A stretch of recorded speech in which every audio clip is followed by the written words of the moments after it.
بەشی ئۆپراسیۆنی لیژنە هاوبەشەکان بە سەرپەرشتی قایمقامی كۆیە کە پێک هاتوون لە سەر جەمهێزەکانی سەربا بەڕێوەبەراتی ئاسایش و پۆلیسی ناوخۆ بێماندوو بوون و بەردەوامن لە پاراستنی تەندروستی سەر و ماڵی هاوڵاتیانی سنوورەکە. ئێمە وەک بەڕێوەبەراتی بەرگری شارستانی قەزای كۆیە لە سەرەتای بڵاوبوونەوەی ئەو ڤایرۆسە لە جیهاندا ئێمەش وەکو هەرێمی کوردستان دیادی خۆماوەگرت و بە بڕیاری وەزارەتی ناوخۆ و حکوومەتی هەرێمی کوردستان کە ئێمە وەکو بەرگری شارستانی چەندین جار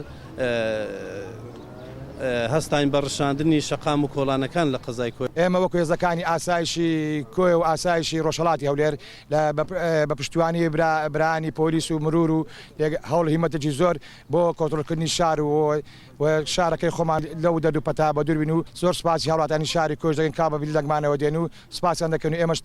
تا دڵۆپی خوێن خزمەتکاریوانین بۆ بەرگریکردنە شارەکەمان بۆ ئەوەی تووشی چێرە و مەشاکلێک نەبێت. هێزانمنیەکان لە کوچە و شەقامە چۆڵەکانی شار دڵخۆشن بە پابەندبوونی هاوڵاتیان و داواکاریشن تا ئەم دۆخە ئاسایی دەبێتەوە لە ماڵەکانیان بمێننەوە و پابەند بن بە ڕێنمایە تەندروستیەکان. سپاس بۆ شاری كۆیە کە هەمیشە هاوکار پشتیوانمان بوونە لە ڕێنمایەکان نی قایمقامیەتی قەزای كۆیەکە و لیژانانەی کە دەرچوونە و ڕێنمایانەکەدا دەبەزێنن دەتوانن پابەند بن لێرانە جێگای دڵخۆشیەکە كۆیە هاوکار و هەماهەنگمان بۆ سپاسیان دەکەن هیواداریشین بەیانیش هەر بە هەمان شێوە هاوکار و پشتیوانمان بە پێوە ڕێنمانیان کە وەزارەتی ناوخۆ دەرچووە ئێمەش وەکو پۆلیسی کارتی نیشتیمانی كۆیە دوو خاڵیان بۆ دەستنیشانکردنیە لە شاری كۆیە یەکیان لێرەشیانە خوارەیە بەردەوام لە شەو ڕۆژدا لە ئەرکداین و واتبەکە خۆمان جێبەجێ دەکەین و داوای لە هاوڵاتیانش دەکەین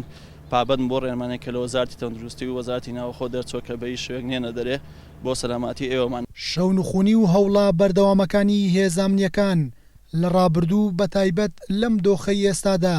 بۆ تامایی شانازی بۆ هاوڵاتیانی هەرێمی کوردستان شەو و ڕۆژ لە خزمەتی کوچە و کۆڵانە چۆڵەکانی شارن. کاردۆ محەممەد، گەلی کوردستان، كۆیە.